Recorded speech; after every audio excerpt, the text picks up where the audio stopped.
Kim Campbell served as the first female Prime Minister in Canada in 1993. She previously held numerous government portfolios as Minister of Justice and Attorney General, Minister of National Defence, Minister of Veterans Affairs. Honourable hosts, NDI, honourable and excellent leaders of today's Macedonia, and honourable and excellent leaders of tomorrow's Macedonia. It is a great pleasure for me to be here. When NDI asks me to do something, I find it very difficult to say no, because I respect their work very much. But when I agreed to come and give a keynote address at a seminar to discuss the merits and problems of open and closed party systems, it occurred to me after, my goodness, but I come from a country which doesn't use party lists. What will I have to say to the people who are debating this subject? But as you heard, what I want to do is to address the underlying concepts that need to always be borne in mind as you look at the structural options that face you in changing or adapting your electoral system. This brings me to the important point about representation.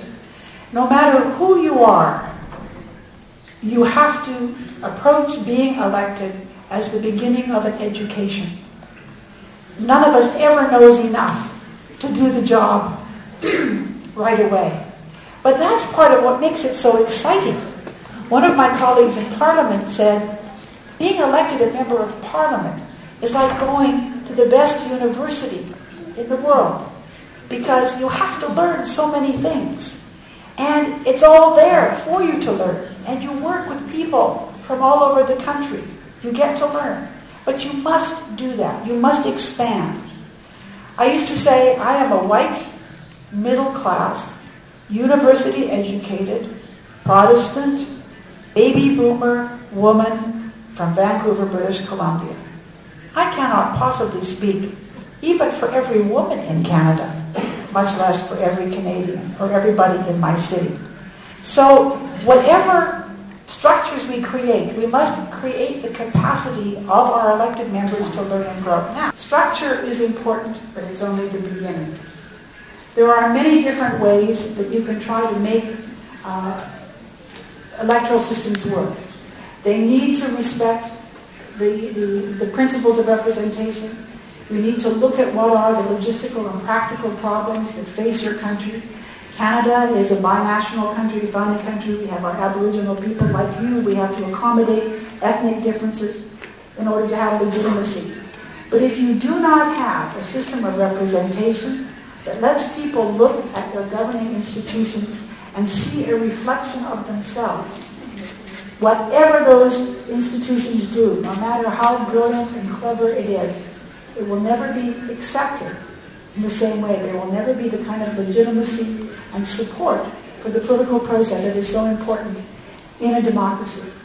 And if the people who are elected are in any way shielded from responsibility for making those institutions function in the national interest, again, there will be cynicism. And the greatest partner for political leaders is a citizenry, is an electorate that believes in the process, that fights hard to get its candidates elected, but that accepts the results and is prepared to wait and fight next time if they don't get the results that they wanted. And if you can find a structure that maximizes the ability to make that parliament that's a reflection of the people, and that includes men and women, and that forces people to behave in a responsible way, you will be great, great, great leaders of your country at a time when you are having the opportunity to establish the rules on which Macedonians will live for generations to come. And these young students in the back will say, we were there when people discussed those issues, and we are so happy that we can live and now run our country with such excellent, excellent electoral rules. Thank you very much.